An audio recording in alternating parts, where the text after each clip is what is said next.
तीनों के जीवन को देखते हुए इस केस से जुवेनाइल को रिहा किया गया। जेजे एक्ट का उद्देश्य यही है, रिफॉर्म और रीस्टोर।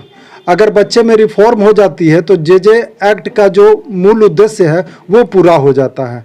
सारे साक्ष्य मौजूद हों तो केस का निष्पादन बहुत जल्द किया जा सकता है। दोस्तों सब्सक्राइब करें और इस बेल आइकन को दबाएं और पाएं वीडियो सबसे पहले। नमस्कार, मैं हूं राजीव रंजन और आप देख रहे हैं जनादेश न्यूज। नालंदा जिला किशोर न्याय परिषद के प्रधान न्यायिक दंडाधिकारी मानवेंद्र मिश्र के द्वारा कई ऐतिहासिक और चर्चित फैसले दिए गए हैं। एक बार फिर से नालंदा जिला किशोर न्याय परिषद ने मात्र 3 दिनों में एक ऐतिहासिक फैसला दिया है, जिससे समाज में न्यायपालिका के प्रति विशेष उम्मीदें जगी है। इस वक्त हमारे साथ मौजूद हैं नालंदा जिला किशोर न्याय परिषद के सदस्य धर्मेंद्र कुमार और इनसे हम जानेंगे कि आखिर आज नालंदा जिला किशोर न्याय परिषद के द्वारा क्या फैसला दिया गया है जो देश का नंबर 1 फैसला बनने जा रहा है। घटना जो है दिनांक 10/2/2019 के सुबह 8 बजे की है। सरस्वती पूजा का दिन था और इस केस के सूचक जो हैं जज बिंद हैं। जज बिंद की पुत्री सुबह 8 बजे अपने कोचिंग के लिए निकली और वो वापस लौटकर घर नहीं आई। इस संबंध में सूचक के द्वारा हिलसा थाना में एक आवेदन दिया गया, जिसके आधार पर केस दर्ज हुआ और लड़का एवं लड़की दोनों जो थे वो भागकर दिल्ली चले गए।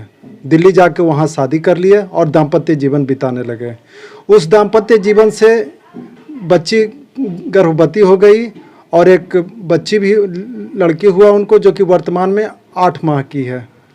जब इस केस की जानकारी लड़का एवं लड़की को हुआ तो वो लौटकर वापस आए।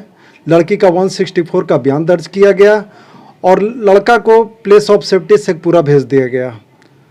ये केस जो है एडीजे 7 के कोर्ट में चल रहा था और उस कोर्ट से, जो कि पॉक्सो स्पेशल कोर्ट है, उस कोर्ट से ट्रांसफ़र होकर जुवेनाइल जस्टिस बोर्ड नालंदा में दिनांक 17/3/2021 को आया और दिनांक 19/3/2021 को प्रथम बार जुवेनाइल का प्रस्तुति जुवेनाइल जस्टिस बोर्ड में हुआ और उसी दिन हम लोगों ने आरोप का सारांश सुनाया गया 366A IPC के तहत।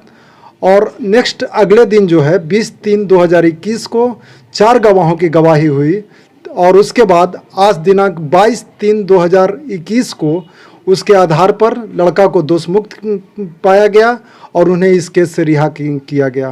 किन बिंदुओं को ध्यान में रखकर सर जेजेबी ने यह फैसला सुनाया है? चूँकि इस केस में 3 जुवेनाइल की ज़िंदगी इन्वॉल्व था। एक जुवेनाइल जो जिसके विरुद्ध केस दर्ज किया गया, दूसरा जो बच्ची भाग कर गए उसका भी उम्र 18 से कम था और तीसरा जो दोनों के दाम्पत्य जीवन से एक 8 माह का बच्ची हुआ उसका जीवन इन्वॉल्व था। तो तीनों के जीवन को देखते हुए इस केस से जुवेनाइल को रिहा किया गया। कहीं ना कहीं सर ऐसा देखा जाता है कि नालंदा जिला किशोर न्याय परिषद जेजेबी के मामले में, जो जघन्य अपराध के मामले हैं, उसमें सख्त भी है और वैसे किशोर जो अपने भविष्य को संभालना चाहते हैं, संवारना चाहते हैं, समाज सेवा करना चाहते हैं, उन पर संवेदनशीलता भी बरतती है। जी हाँ, बिल्कुल सही कह रहे हैं। जहाँ हत्या एवं रेप जैसे केस रहते हैं उस तरह के मामले में हम लोग ज़्यादा संवेदनशील होते हैं, लेकिन जहाँ छोटे मोटे अपराध रहते हैं वहाँ हम लोगों ने सेम डे भी डिस्पोजल किया है। जी। हाल के दिनों में सर ऐसा देखा गया है कि एक CISF में बच्चा चयन हुआ, फिर बिहार पुलिस में एक बच्चा चयन हुआ, उसे भी आरोप मुक्त किया गया। जी। जहाँ चूँकि जेजे एक्ट का उद्देश्य यही है, रिफॉर्म और रीस्टोर। अगर बच्चे में रिफॉर्म हो जाती है तो जेजे एक्ट का जो मूल उद्देश्य है वो पूरा हो जाता है और वैसी स्थिति में हम लोग उसका त्वरित न्याय देते हैं उसको। समाज में सर ऐसी अवधारणा हो गई है कि न्यायालय से केवल उन्हें तारीख पे तारीख मिलती है, लेकिन नालंदा जिला किशोर न्याय परिषद ने आज यह सिद्ध कर दिया कि 3 दिन में भी उन्हें न्याय मिल सकता है। बिल्कुल, अगर सारे साक्ष्य मौजूद हों तो केस का निष्पादन बहुत जल्द किया जा सकता है। यहाँ तक कि अगर 1 दिन में भी केस का डिस्पोजल किया जा सकता है। अगर न्यायालय के सामने सारे साक्ष्य मौजूद हों तो केस के डिस्पोजल में कोई समय नहीं लगता है। क्या संदेश देना चाहेंगे सर इस?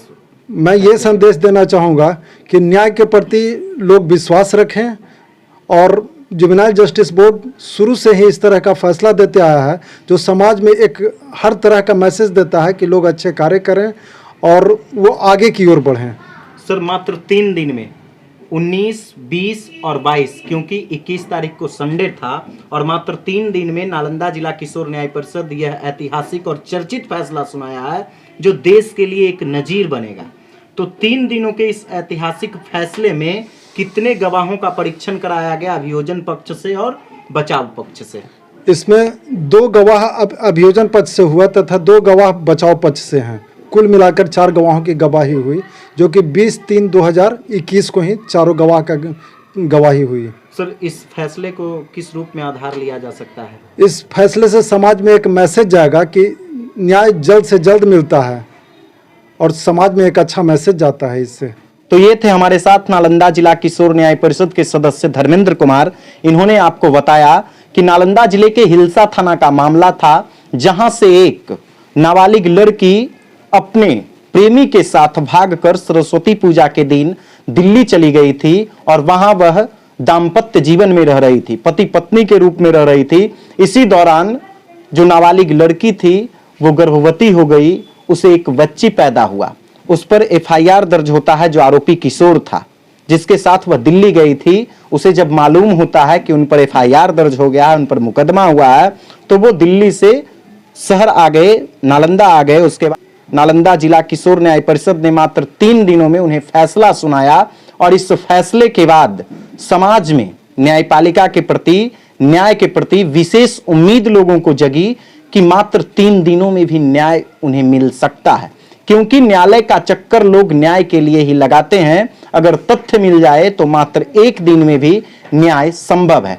दोस्तों, लगातार हम आप तक अपडेट्स पहुंचा रहे हैं। अगर अभी तक आपने हमारे YouTube चैनल को सब्सक्राइब नहीं किया है तो जल्द से सब्सक्राइब कर लीजिए और पाइए बिहार की तमाम छोटी बड़ी खबरें।